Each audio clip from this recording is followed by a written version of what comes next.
ਪ੍ਰਾਕਥਨ। ਇਸ ਸ਼ਬਦ ਵਿੱਚ ਵਾਹਿਗੁਰੂ ਦੀ ਉਸਤਤੀ, ਉਸ ਦੀ ਪ੍ਰਾਪਤੀ, ਨਾਮ ਤੇ ਗੁਰੂ ਦਾ ਕਥਨ ਹੈ। ਅਸਲ ਵਿੱਚ ਪਿਛਲੇ ਸ਼ਬਦ ਵਿੱਚ ਆਈ ਗੁਣਵੰਤੀ ਤੇ ਔਗੁਣਵੰਤੀ ਦਾ ਹੀ ਜ਼ਿਕਰ ਹੋਰ ਪਹਿਰਾਏ ਵਿੱਚ ਕੀਤਾ ਹੈ। ਸ੍ਰੀ ਰਾਗ ਮਹੱਲਾ ਤੀਜਾ। ਆਪੇ ਕਾਰਨ ਕਰਤਾ ਕਰੇ, ਸ੍ਰੇਸ਼ਟ ਦੇਖੈ ਆਪ ਉਪਾਏ। ਜਗਤ ਕਰਤਾ ਪ੍ਰਭੂ ਆਪੇ ਹੀ ਇਹ ਸ੍ਰਿਸ਼ਟੀ ਰਚਨਾ ਦਾ ਢੋਟ ਢਕਾਉਂਦਾ ਹੈ, ਭਾਵ ਰਚਦਾ ਹੈ। ਆਪ ਹੀ ਸ੍ਰਿਸ਼ਟੀ ਰਚ ਕੇ ਉਸ ਦੀ ਸੰਭਾਲ ਕਰਦਾ ਹੈ। ਸਭ ਏਕੋ ਇੱਕ ਵਰਤਦਾ, ਅਲਖ ਨ ਲਖਿਆ ਜਾਏ। ਫਿਰ ਸਭਨਾ ਵਿੱਚ ਉਹ ਆਪ ਇੱਕੋ ਇੱਕ ਅਲਖ ਹੋ ਕੇ ਐਸਾ ਵਰਤਦਾ ਹੈ ਕਿ ਲਖਿਆ ਨਹੀਂ ਜਾਂਦਾ। ਭਾਵ ਸ੍ਰਿਸ਼ਟੀ ਰਚਨਾ ਕਰਕੇ ਆਪ ਸ੍ਰਿਸ਼ਟੀ ਰੂਪ ਵਿੱਚ ਗੁਆਚ ਨਹੀਂ ਜਾਂਦਾ, ਸਗੋਂ ਇੱਕੋ ਇੱਕ ਅਲੱਗ ਜਿਉਂ ਕਾ ਤਿਉਂ ਕਾਇਮ ਰਹਿੰਦਾ ਹੈ। ਪਰ ਲਖਿਆ ਨਹੀਂ ਜਾਂਦਾ ਕਿ ਕਿਵੇਂ ਅਲੱਗ ਥਲੱਗ ਆਪਣੇ ਨਿਰਗੁਣ ਸਰੂਪ ਵਿੱਚ ਕਾਇਮ ਹੈ। ਫਿਰ ਇਸ ਰਚੀ ਨੂੰ ਤਾਰਨ ਵਾਸਤੇ ਆਪੇ ਪ੍ਰਭੂ ਦਇਆਲ ਹੈ, ਆਪੇ ਦੇ ਬੁਝਾਏ। ਆਪ ਹੀ ਪ੍ਰਭੂ ਦਿਆਲੂ ਹੈ, ਆਪ ਹੀ ਜੀਵਾਂ ਨੂੰ ਆਪਣਾ ਸਰੂਪ ਬੁਝਾ ਦਿੰਦਾ ਹੈ। ਗੁਰਮਤੀ ਸਦ ਮਨ ਵਸਿਆ, ਸੱਚ ਰਹੇ ਲਿਵ ਲਾਏ। ਇਉਂ ਗੁਰੂ ਦੀ ਮੱਤ ਦੁਆਰਾ ਜਿਨ੍ਹਾਂ ਦੇ ਮਨ ਵਿੱਚ ਉਹ ਸਦਾ ਵਸ ਜਾਂਦਾ ਹੈ, ਉਹ ਉਸ ਸੱਚ ਭਾਵ ਸਤ ਸਰੂਪ ਵਿੱਚ ਲਿਵ ਲਾਈ ਰੱਖਦੇ ਹਨ। ਮਨ ਮੇਰੇ ਗੁਰ ਕੀ ਮਨ ਲੈ ਰਜਾਏ। ਹੇ ਮੇਰੇ ਮਨ, ਤੂੰ ਤਾਂ ਤੇ ਗੁਰੂ ਦੀ ਰਜਾ ਮੰਨ ਲੈ। ਮਨ ਤਨ ਸੀਤਲ ਸਭ ਥੀਐ, ਨਾਮ ਵਸੈ ਮਨ ਆਏ। ਰਹਾਉ। ਉਸ ਦੀ ਰਜਾ ਮੰਨਣੇ ਨਾਲ ਤੇਰੇ ਮਨ ਵਿੱਚ ਨਾਮ ਆ ਵਸੇਗਾ। ਨਾਮ ਵਸਣੇ ਨਾਲ ਤੇਰਾ ਤਨ ਮਨ ਸਭ ਠੰਡਾ ਠਾਰ ਹੋ ਜਾਏਗਾ। ਰਹਾਉ। ਜਿਨ ਕਰ ਕਾਰਨ ਧਾਰਿਆ, ਸੋਈ ਸਾਰ ਕਰੇ। ਜਿਸ ਨੇ ਇਸ ਦੀ ਰਚਨਾ ਦਾ ਢੋ ਢੁਕਾ ਕੇ ਇਸ ਨੂੰ ਧਾਰਨ ਕੀਤਾ ਹੈ, ਭਾਵ ਇਸ ਨੂੰ ਕਾਇਮ ਰੱਖ ਰਿਹਾ ਹੈ, ਉਹੀ ਇਸ ਦੀ ਖਬਰਦਾਰੀ ਕਰ ਰਿਹਾ ਹੈ। ਗੁਰ ਕੈ ਸ਼ਬਦ ਪਛਾਣੀਐ, ਜਾ ਆਪੇ ਨਦਰ ਕਰੇ। ਉਸ ਨੂੰ ਗੁਰੂ ਦੇ ਉਪਦੇਸ਼ ਦੁਆਰਾ ਪਛਾਣੀਦਾ ਹੈ, ਪਰ ਜਦੋਂ ਕਿ ਉਹ ਆਪੇ ਮਿਹਰ ਦੀ ਦ੍ਰਿਸ਼ਟੀ ਕਰਦਾ ਹੈ, ਸੋ ਜੋ ਉਸ ਨੂੰ ਪਛਾਣ ਲੈਂਦੇ ਹਨ, ਸੇ ਜਨ ਸਬਦੇ ਸੋਹਣੇ, ਤਿਤ ਸੱਚੈ ਦਰਬਾਰ। ਉਹ ਜਨ ਨਾਮ ਦੁਆਰਾ ਸੋਹਣੇ ਹੋ ਗਏ ਹੋਏ ਉਸ ਸੱਚੇ ਦਰਬਾਰ ਵਿੱਚ ਸੋਹਣੇ ਹੋ ਬੈਠਦੇ ਹਨ। ਗੁਰਮੁਖ ਸੱਚੈ ਸ਼ਬਦ ਰਤੇ, ਆਪ ਮੇਲੇ ਕਰਤਾਰ। ਉਹ ਗੁਰਮੁਖ ਹਨ, ਸੱਚੇ ਸ਼ਬਦ ਵਿੱਚ ਰਚੇ ਹੋਏ ਹਨ, ਉਹ ਕਰਤਾਰ ਨੇ ਆਪ ਮੇਲ ਲਏ ਹਨ। ਗੁਰਮਤੀ ਸੱਚ ਸਾਲਾਹਣਾ, ਜਿਸ ਦਾ ਅੰਤ ਨ ਪਾਰਾਵਾਰ। ਇਹ ਗੱਲ ਸਮਝ ਕੇ ਹੁਣ ਚਾਹੀਦਾ ਹੈ ਕਿ ਅਸੀਂ ਗੁਰੂ ਦੀ ਮੱਤ ਦੁਆਰਾ ਸੱਚ ਨੂੰ ਸਲਾਹੀਏ, ਉਸ ਸੱਚ ਨੂੰ ਕਿ ਜਿਸ ਦਾ ਅੰਤ ਪਾਰ ਉਰਾਰ ਨਹੀਂ ਹੈ, ਭਾਵ ਜੋ ਬੇਅੰਤ ਹੈ। ਘਟ ਘਟ ਆਪੇ ਹੁਕਮ ਵਸੈ, ਹੁਕਮੇ ਕਰੇ ਵਿਚਾਰ।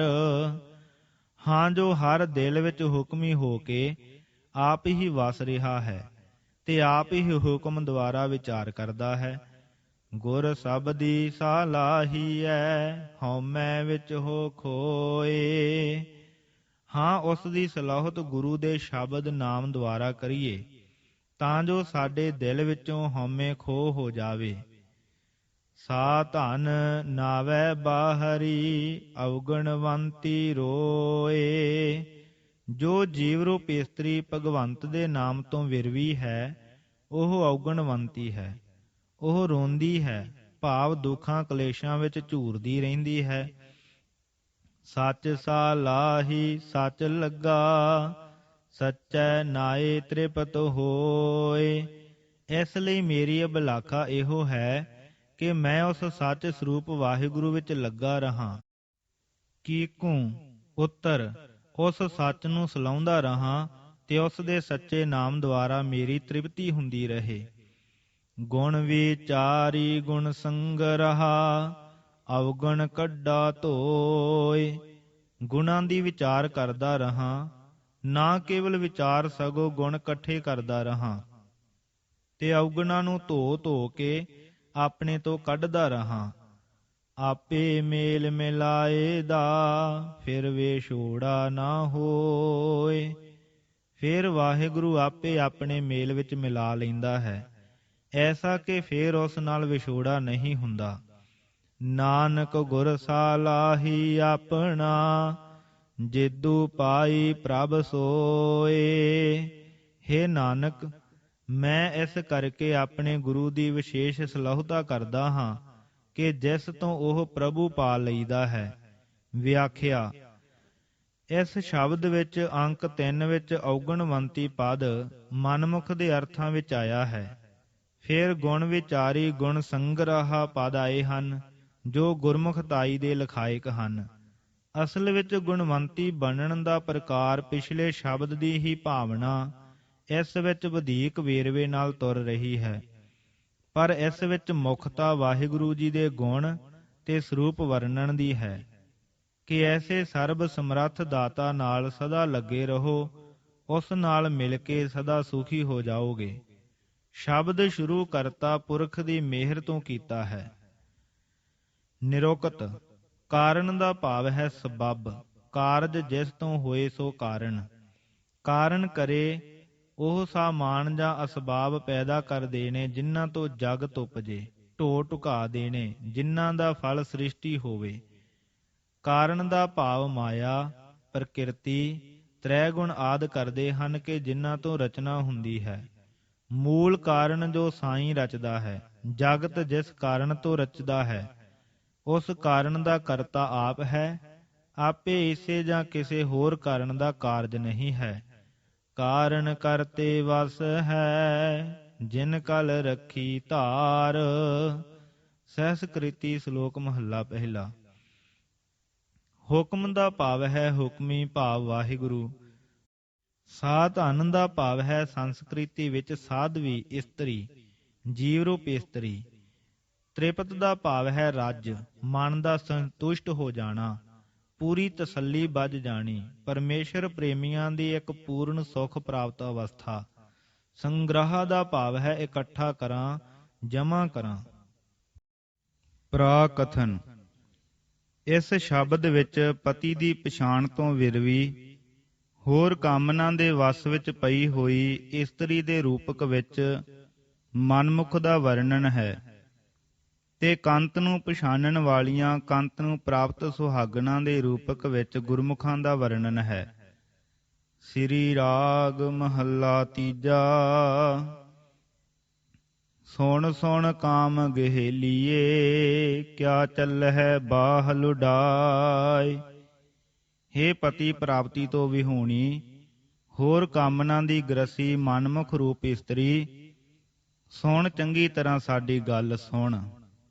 ਤੂੰ ਬਾਹਾਂ ਉਲਾਰ ਉਲਾਰ ਕੇ ਕੀ ਤੁਰ ਰਹੀ ਹੈ?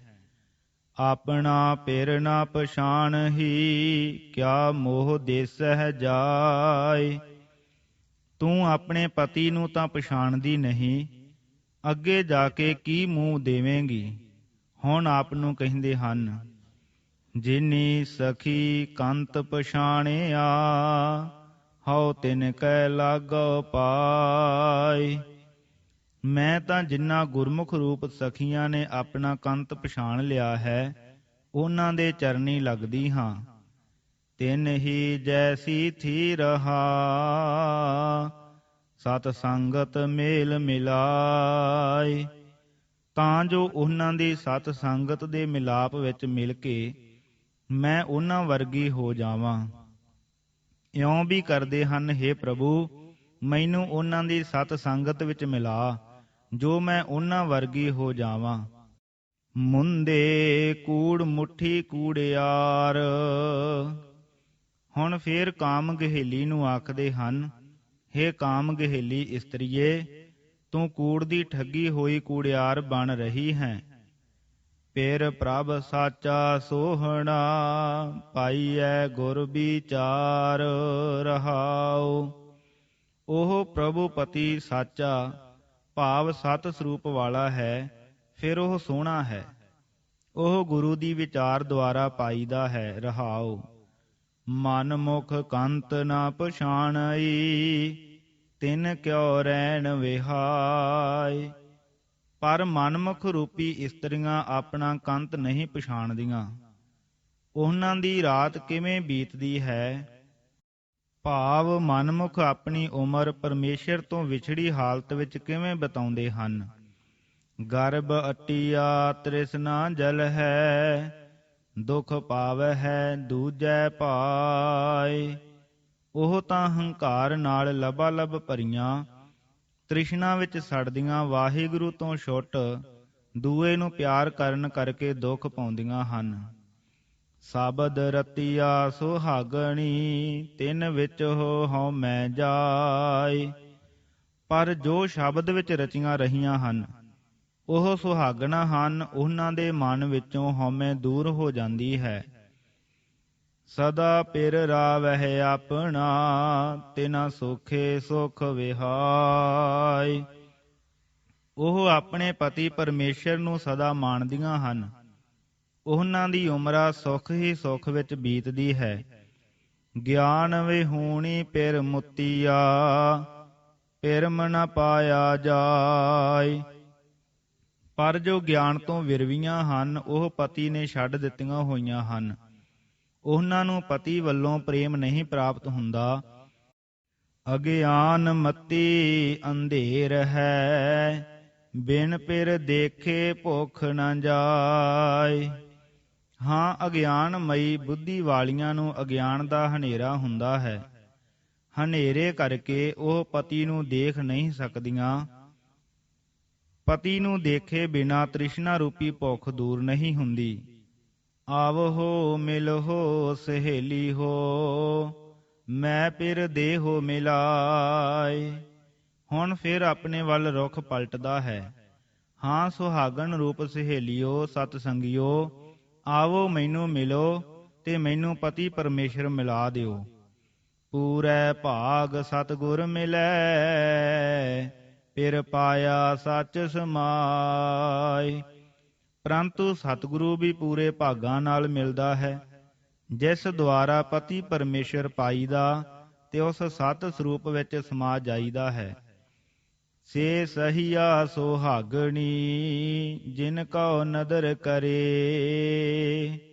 ਉਹ ਸਹੀਆਂ ਸੁਹਾਗਣਾ ਹਨ ਜਿਨ੍ਹਾਂ ਉੱਤੇ ਪਤੀ ਪਰਮੇਸ਼ਰ ਆਪਣੀ ਮਿਹਰ ਦੀ ਦ੍ਰਿਸ਼ਟੀ ਪਾਵੇ। ਖਸਮ ਪਛਾਣ ਹੈ ਆਪਣਾ, ਤਨ ਮਨ ਆਗੈ ਦੇ। ਉਹ ਆਪਣਾ ਪਤੀ ਪਛਾਣਦੀਆਂ ਹਨ ਤੇ ਤਨ ਮਨ ਉਸ ਦੇ ਹਵਾਲੇ ਕਰ ਦਿੰਦੀਆਂ ਹਨ। ਘਰ ਵਰ ਪਾਇਆ ਆਪਣਾ, ਹਉਮੈ ਦੂਰ ਕਰੇ। ਉਹਨਾਂ ਨੇ ਆਪਣੇ ਘਰ ਹਿਰਦੇ ਵਿੱਚ ਹੀ ਆਪਣਾ ਪਤੀ ਪਾ ਲਿਆ ਹੈ ਤੇ ਹਉਮੈ ਦੂਰ ਕਰ ਦਿੱਤੀ ਹੈ। ਨਾਨਕ ਸੋਭਾਵੰਤੀਆ ਸੁਹਾਗਣੀ, ਅਨ ਦਿਨ ਭਗਤ ਕਰੇ। ਹੇ ਨਾਨਕ, ਉਹ ਸ਼ੋਭਾ ਵਾਲੀਆਂ ਸੁਹਾਗਣਾ ਹਨ ਜੋ ਹਰ ਦਿਨ ਭਗਤੀ ਕਰਦੀਆਂ ਹਨ। ਵਿਆਖਿਆ। ਕਾਮ ਗਹੇਲੀ ਜੀਵ ਨੂੰ ਨਹੀਂ ਕਿਹਾ, ਪਰ ਮਨਮੁਖ ਨੂੰ, ਕਿਉਂਕਿ ਕਾਮ ਗਹੇਲੀ ਦਾ ਲੱਛਣ ਆਪਣਾ ਪਿਰ ਨਾ ਪਛਾਣ ਹੀ ਕੀਤਾ ਹੈ। ਸਤਰ ਦੂਸਰੀ। ਫੇਰ ਅੰਕ 2 ਵਿੱਚ ਮਨਮੁਖ ਦਾ ਲੱਛਣ ਕੀਤਾ, ਮਨਮੁਖ ਕੰਤ ਨਾ ਪਛਾਣਈ। ਇਹ ਕਾਮ ਗਹੇਲੀ ਦੁਹਾਗਣ ਵੀ ਹੈ, ਕਿਉਂਕਿ ਅੰਕ 3 ਵਿੱਚ ਇਹਨਾਂ ਨੂੰ ਪਿਰ ਮੁਤੀਆ ਕਿਹਾ ਹੈ। ਕਾਮ ਗਹੇਲੀ ਦਾ ਭਾਵ ਕੇਵਲ ਕਾਮ ਵਿੱਚ ਗ੍ਰਸਤ ਨਹੀਂ, ਪਰ ਸਾਰੀ ਕਿਸਮ ਦੀਆਂ ਕਾਮਨਾ ਵਿੱਚ, ਕਿਉਂਕਿ ਇਹਨਾਂ ਨੂੰ ਗਰਭ ਅਟਿਆ ਤ੍ਰਿਸ਼ਨਾ ਜਲ ਹੈ, ਦੂਜੇ ਭਾਈ ਵਿੱਚ ਲੱਗੀਆਂ ਵੀ ਕਿਹਾ ਹੈ। ਅੰਕ 2 ਵਿੱਚ ਇਹਨਾਂ ਦੇ ਟਾਕਰੇ ਤੇ ਕੰਤ ਪਛਾਣਿਆ ਵਾਲੀਆਂ ਸਖੀਆਂ ਲਈਆਂ ਹਨ। ਸੋ ਆਪੇ ਗੁਰਮੁਖ ਹੋਈਆਂ, ਉਹਨਾਂ ਨੂੰ ਸ਼ਬਦ ਵਿੱਚ ਰਤੀਆਂ, ਹਉਮੈ ਅਤੀਤ, ਸਦਾ ਪਿਰ ਰਾਵਹਿ ਆਪਣਾ ਆਖਿਆ ਹੈ। ਅੰਕ 2। ਫੇਰ ਅੰਕ 4 ਵਿੱਚ ਇਹਨਾਂ ਬਾਬਤ ਦੱਸਿਆ ਹੈ। ਕਿ ਉਹਨਾਂ ਉੱਤੇ ਸਾਈਂ ਦੀ ਮਿਹਰ ਹੁੰਦੀ ਹੈ। ਇਹ ਹਉਮੈ ਅਤੀਤ ਤਨ ਮਨ ਪ੍ਰਭੂ ਨੂੰ ਸਮਰਪਣ ਕਰ ਚੁੱਕੀਆਂ ਹੁੰਦੀਆਂ ਹਨ। ਇਹ ਦਿਨੇ ਰਾਤ ਭਗਤੀ ਵਿੱਚ ਰਹਿੰਦੀਆਂ ਹਨ। ਅੰਕ 3 ਵਿੱਚ ਮੂਲ ਗੱਲ ਦੱਸ ਆਏ ਹਨ ਕਿ ਇਹ ਪ੍ਰਾਪਤੀ ਗੁਰੂ ਦੁਆਰਾ ਹੁੰਦੀ ਹੈ। ਨਿਰੁਕਤ ਕਾਮ ਗਹੇਲੀ ਦਾ ਭਾਵ ਹੈ ਕਾਮਨਾ ਦੀ ਗ੍ਰਸੀ ਹੋਈ। ਮੁੰਦੇ ਦਾ ਭਾਵ ਹੈ ਹੇ ਇਸਤਰੀ। ਗਰਭ ਅਟੀਆਂ ਦਾ ਭਾਵ ਹੈ ਹੰਕਾਰ ਭਰੀਆਂ। ਸ਼ਬਦ ਰਤੀਆਂ ਦਾ ਭਾਵ ਨਾਮ ਵਿੱਚ ਰਤੀਆਂ ਜਾਂ ਰੰਗੀਆਂ ਹੋਈਆਂ। ਪਿਰ ਮੋਤੀਆ ਦਾ ਭਾਵ ਪਤੀ ਤੋਂ ਛੱਡੀਆਂ ਗਈਆਂ ਛੁੱਟੜਾਂ। ਪ੍ਰਾਕਥਨ ਇਸ ਸ਼ਬਦ ਵਿੱਚ ਸਦਾ ਪਤੀ ਨਾਲ ਰਤੀ ਸੁਹਾਗਣ ਦੇ ਰੂਪਕ ਵਿੱਚ ਗੁਰਮੁਖ ਦਾ ਵਰਣਨ ਹੈ ਤੇ ਆਪ ਨੂੰ ਵਿਛੜੀ ਹੋਈ ਬਿਰਹਣੀ ਦੇ ਰੂਪਕ ਵਿੱਚ ਦੱਸ ਕੇ ਆਪਣੇ ਦੁਆਰਾ ਜਗਿਆਸੂ ਦੀ ਜਾਚਨਾ ਦੱਸੀ ਹੈ। ਸ੍ਰੀ ਰਾਗ ਮਹੱਲਾ ਤੀਜਾ। ਇਕ ਪਿਰ ਰਾਵਹਿ ਆਪਣਾ, ਹਉ ਕੈ ਦਰ ਪੂਛੋ ਜਾਇ। ਇੱਕ ਸੁਹਾਗਵੰਤੀਆਂ ਆਪਣੇ ਪਤੀ ਨੂੰ ਮਾਣਦੀਆਂ ਹਨ, ਪਰ ਮੈਨੂੰ ਮੇਲ ਪ੍ਰਾਪਤ ਨਹੀਂ। ਦੱਸੋ ਮੈਂ ਕਿਸ ਦੇ ਬੂਹੇ ਜਾ ਕੇ ਪਤੀ ਮਿਲਾਪ ਦਾ ਰਸਤਾ ਪੁੱਛਾਂ। ਭਾਵ ਇਹ ਕਿ ਇੱਕ ਗੁਰਮੁਖ ਆਪਣੇ ਪਤੀ ਸੁਆਮੀ ਵਾਹਿਗੁਰੂ ਨੂੰ ਮਿਲੇ ਹੋਏ ਉਸ ਦੇ ਮਿਲਾਪ ਦਾ ਸਵਾਦ ਮਾਣਦੇ ਹਨ। ਮੈਂ ਕਿਸ ਗੁਰਮੁਖ ਦੇ ਦੁਆਰੇ ਜਾ ਕੇ ਵਾਹਿਗੁਰੂ ਮਿਲਾਪ ਦੀ ਜੁਗਤ ਪੁੱਛਾਂ। ਸਤਿਗੁਰ ਸੇਵੀ ਭਾਉ ਕਰ, ਮੈਂ ਪਿਰ ਦੇਹੋ ਮਿਲਾਇ। ਆਪੇ ਹੀ ਵਿਚਾਰ ਕਰਦੇ ਹਨ, ਸਤਿਗੁਰੂ ਤੋਂ ਵੱਡਾ ਕੌਣ ਹੈ। ਇਸ ਲਈ ਮੈਂ ਉਸ ਦੀ ਪ੍ਰੇਮ ਨਾਲ ਸੇਵਾ ਕਰਾਂ, ਉਹ ਮੈਨੂੰ ਪਰਮੇਸ਼ਰ ਸੁਆਮੀ ਮਿਲਾ ਦੇਵੇਗਾ। ਸਭ ਉਪਾਏ ਆਪੇ ਵੇਖੈ, ਕਿਸ ਨੇੜੈ ਕਿਸ ਦੂਰ। ਜਦ ਮੈਂ ਪੁੱਛਿਆ ਤਾਂ ਗੁਰੂ ਨੇ ਮੈਨੂੰ ਦੱਸਿਆ ਕਿ ਸਾਰੇ ਜੀਵ ਵਾਹਿਗੁਰੂ ਨੇ ਆਪ ਪੈਦਾ ਕੀਤੇ ਹਨ। ਆਪੇ ਸਭ ਦੀ ਸੰਭਾਲ ਕਰਦਾ ਹੈ, ਪਰ ਕਿਸੇ ਨੂੰ ਉਹ ਨੇੜੇ ਹੁੰਦਾ ਹੈ ਤੇ ਕਿਸੇ ਨੂੰ ਦੂਰ ਹੁੰਦਾ ਹੈ। ਜਿਨ ਪਿਰ ਸੰਗੇ ਜਾਣਿਆ, ਪਿਰ ਰਾਵੇ ਸਦਾ ਹਦੂਰ। ਕਿਸ ਨੂੰ ਨੇੜੇ ਹੁੰਦਾ ਹੈ? ਜੇ ਪਤੀ ਨੂੰ ਆਪਣੇ ਅੰਗ ਸੰਗ ਜਾਣਦੀ ਹੈ ਤੇ ਉਸ ਦੇ ਸਦਾ ਹਾਜ਼ਰਾ ਹਜ਼ੂਰ ਰਹਿੰਦੀ ਹੈ, ਉਹ ਉਸ ਨੂੰ ਮਾਣਦੀ ਹੈ। ਭਾਵ ਇਹ ਕਿ ਜਿਸ ਨੇ ਸੁਆਮੀ ਪਰਮੇਸ਼ਰ ਨੂੰ ਅੰਗ ਸੰਗ ਜਾਣਿਆ, ਉਸ ਨੂੰ ਉਹ ਸਦਾ ਹਾਜ਼ਰਾ ਹਜ਼ੂਰ ਹੁੰਦਾ ਹੈ ਤੇ ਉਹ ਸਦਾ ਉਸ ਦਾ ਮੇਲ ਰਸ ਮਾਣਦਾ ਹੈ। ਮੁੰਦੇ ਤੂੰ ਚੱਲ ਗੁਰ ਕੈ ਭਾਇ। ਇਸ ਲਈ ਹੇ ਜਗਿਆਸੂ, ਤੂੰ ਗੁਰੂ ਦੇ ਭਾਣੇ ਵਿੱਚ ਤੁਰ। ਅਨ ਦਿਨ ਰਾਵਹਿ ਪਿਰ ਆਪਣਾ, ਸਹਿਜੇ ਸੱਚ ਸਮਾਇ ਰਹਾਉ। ਫਿਰ ਤੂੰ ਦਿਨੇ ਰਾਤ ਆਪਣੇ ਸੁਆਮੀ ਪਰਮੇਸ਼ਰ ਦਾ ਮੇਲ ਰਸ ਮਾਣੇਗਾ ਤੇ ਸਹਿਜੇ ਹੀ ਉਸ ਸਤ ਸਰੂਪ ਵਿੱਚ ਸਮਾ ਜਾਵੇਂਗਾ। ਰਹਾਉ ਸ਼ਬਦ ਰਤੀਆ ਸੁਹਾਗਣੀ, ਸੱਚੈ ਸ਼ਬਦ ਸਿਗਾਰ। ਜੋ ਗੁਰੂ ਦੇ ਦਿੱਤੇ ਸ਼ਬਦ ਵਿੱਚ ਰਚ ਰਹੇ ਹਨ ਤੇ ਸੱਚੇ ਸ਼ਬਦ ਨਾਲ ਜਿਨ੍ਹਾਂ ਦਾ ਪਿਆਰ ਹੈ, ਉਹ ਗੁਰਮੁਖ ਹਨ। ਹਰ ਵਰ ਪਾਇਨ ਘਰ ਆਪਣੈ, ਗੁਰ ਕੈ ਹੇਤ ਪਿਆਰ। ਆਪਣੇ ਅੰਤঃਕਰਨ ਰੂਪੀ ਘਰ ਵਿੱਚ ਹੀ ਹਰੀ ਰੂਪੀ ਸੁਆਮੀ ਨੂੰ ਪਾ ਲੈਂਦੇ ਹਨ, ਪਰ ਇਹ ਪ੍ਰਾਪਤੀ ਗੁਰੂ ਨਾਲ ਕੀਤੇ ਪਿਆਰ ਤੇ ਗੁਰੂ ਦੇ ਜਗਿਆਸੂ ਨਾਲ ਕੀਤੇ ਹਿਤ ਦੁਆਰਾ ਪ੍ਰਾਪਤ ਹੁੰਦੀ ਹੈ। ਸੇਜ ਸੁਹਾਵੀ ਹਰ ਰੰਗ ਰਵੈ, ਭਗਤ ਭਰੇ ਭੰਡਾਰ। ਉਹਨਾਂ ਦਾ ਮਨ ਸੁੰਦਰ ਹੋ ਗਿਆ ਹੈ, ਹਰੀ ਉਹਨਾਂ ਦੇ ਮਨ ਵਿੱਚ ਪ੍ਰੇਮ ਨਾਲ ਰਵ ਰਿਹਾ ਹੈ। ਉਹਨਾਂ ਦੇ ਤਨ ਮਨ ਇੰਦਰੈ ਰੂਪੀ ਭੰਡਾਰੇ ਈਸ਼ਵਰ ਭਗਤੀ ਨਾਲ ਭਰੇ ਰਹਿੰਦੇ ਹਨ। ਸੋ ਪ੍ਰਭ ਪ੍ਰੀਤਮ ਮਨ ਵਸੈ, ਜੇ ਸਭ ਸੈ ਦੇ ਆਧਾਰ। ਹਾਂ, ਉਹ ਪਿਆਰਾ ਪ੍ਰਭੂ ਉਹਨਾਂ ਦੇ ਮਨ ਵਿੱਚ ਵਸਦਾ ਹੈ, ਜੋ ਸਭ ਕਿਸੇ ਨੂੰ ਆਸਰਾ ਦਿੰਦਾ ਹੈ। ਪਿਰ ਸਾਲਾਹਣ ਆਪਣਾ, ਤਿਨ ਕੈ ਹਉ ਸਦ ਬਲਿਹਾਰੈ ਜਾਉ। ਜੋ ਆਪਣੇ ਸੁਆਮੀ ਪਰਮੇਸ਼ਰ ਨੂੰ ਸਲਾਹੁੰਦੀਆਂ ਹਨ, ਉਹਨਾਂ ਦੇ ਮੈਂ ਸਦਾ ਸਦਕੇ ਹੁੰਦਾ ਰਹਾਂ।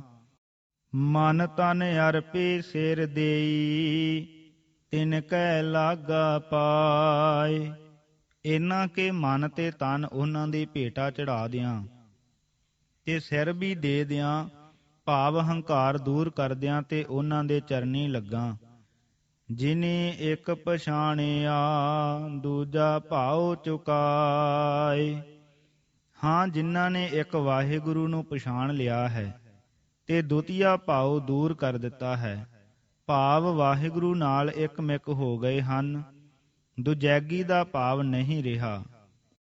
ਗੁਰਮੁਖ ਨਾਮ ਪਛਾਣੀਐ ਨਾਨਕ ਸੱਚ ਸਮਾਏ।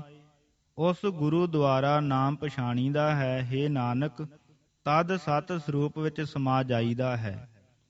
ਵਿਆਖਿਆ ਸੁਗਮ ਹੈ। ਨਿਰੁਕਤ ਰਾਵਹਿ ਦਾ ਭਾਵ ਮਾਣਦੀਆਂ ਹਨ। ਮੁੰਦੇ ਹੇ ਇਸਤਰੀ ਭਾਵ ਜਗਿਆਸੂ ਤੋਂ ਹੈ। ਸ਼ਬਦ ਰਤੀਆ ਦਾ ਭਾਵ ਹੈ ਨਾਮ ਵਿੱਚ ਰੰਗੇ ਹੋਏ ਨਾਮ ਪ੍ਰੇਮੀ। ਸੇਜ ਦਾ ਭਾਵ ਹੈ ਮੁਰਾਦ ਮਨ ਤੋਂ ਹੈ। ਜਿੱਥੇ ਮਾਲਕ ਵਾਹਿਗੁਰੂ ਦੇ ਨਾਮ ਨੇ ਵਾਸਾ ਪਾਉਣਾ ਹੈ ਜਾਂ ਵਾਹਿਗੁਰੂ ਨੇ ਜਗਿਆਸੂ ਮਨ ਨੂੰ ਮੰਨਣਾ ਹੈ। ਭੰਡਾਰ ਦਾ ਭਾਵ ਹੈ ਖਜ਼ਾਨਾ। ਇੱਥੇ ਭਾਵ ਤਨ ਮਨ ਤੇ ਇੰਦਰੀ ਰੂਪੀ ਭੰਡਾਰੇ ਹਨ।